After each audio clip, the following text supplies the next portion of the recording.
Assalamualaikum warahmatullahi wabarakatuh. Perkenalkan, nama saya Andika Abdarrahimi. Saya dari kelas 10 MIPA 1 dan hari ini saya akan menjelaskan tentang teori masuknya agama Hindu dan Buddha di Indonesia. Teori masuknya Hindu dan Buddha di Indonesia. Awalnya, agama Hindu dan Buddha berkembang di wilayah India, kemudian menyebar luas ke negara-negara dunia. Salah satunya adalah Nusantara, yaitu Indonesia. Masuknya Hindu dan Buddha ke Indonesia melalui jalur perdagangan. Pada awal Masehi sudah terjalin hubungan perdagangan antar Cina, yaitu Asia Timur, dan India, yaitu Asia Selatan, yang melintasi kawasan Asia Tenggara termasuk Indonesia. Karena Indonesia merupakan daerah yang sangat strategis dalam pelayaran dan perdagangan, itu yang membuat pengaruh Hindu dan Buddha berkembang di India menyebar ke Indonesia. Sebelum Hindu dan Buddha masuk. Sebelum masuknya pengaruh kebudayaan India ke Nusantara, masyarakat masih menganut kepercayaan animisme dan dinamisme. Kepercayaan itu dipegang teguh oleh masyarakat Indonesia ketika kebudayaan India masuk.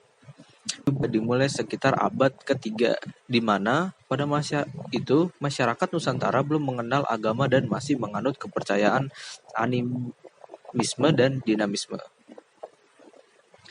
Selanjutnya adalah teori masuknya Hindu dan Buddha.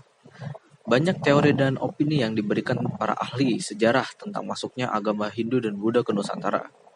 Berikut adalah beberapa teori masuknya Hindu dan Buddha ke Nusantara. Yang pertama adalah teori Brahmana. Teori Brahmana diungkapkan oleh J.C. Van Leur.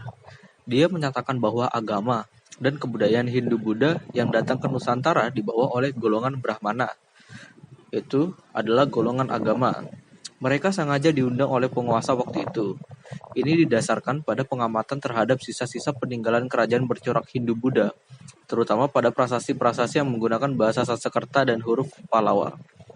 Di India, bahasa Sanskerta hanya digunakan dalam Alkitab suci dan upacara keagamaan yang hanya digolongkan Brahmana yang mengerti dan menguasai penggunaan bahasa tersebut.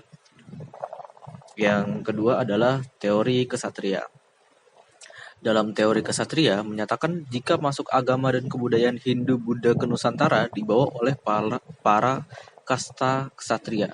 Karena sekitar abad ke-4 hingga abad ke-6 di India sering terjadi peperangan, sehingga kasta kesatria yang terdiri dari kaum bangsawan ada yang mengalami kekalahan dan kemudian melarikan diri mencari daerah baru hingga ke Nusantara. Teori kesatriaan ini dikemukakan oleh sejarawan C.C. Burke. Yang ketiga adalah teori Waisya. Teori Waisya dikemukakan oleh Profesor Dr. N.J. Krom. Dia mengatakan jika proses masuknya kebudayaan Hindu dan Buddha melalui hubungan dagang antar India dan Nusantara, jika angin musim tidak memungkinkan akan kembali, saat tiba di Nusantara biasanya mereka akan menetap sementara waktu. Sekitar 6 bulan selama menetap, mereka memanfaatkan untuk menyebarkan kebudayaan Hindu-Buddha ke Nusantara. Dan yang terakhir adalah teori arus balik.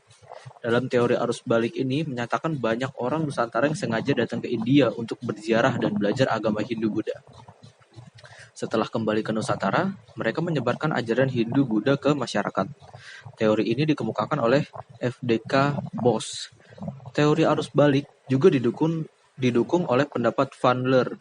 Menurutnya, orang-orang Nusantara memiliki peran dalam proses masuknya kebudayaan India. Mereka penasaran dengan kebudayaan tersebut. Di sana, mereka menetap selama beberapa waktu dan kemudian kembali pulang ke Nusantara. Ya, sepertinya sekian saja itu penjelasan tentang teori masuknya Hindu-Buddha ke dalam Nusantara. Dan sekian, terima kasih.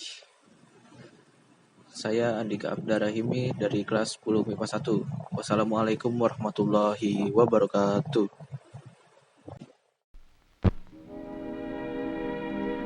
And now, folks, it's time to say goodnight.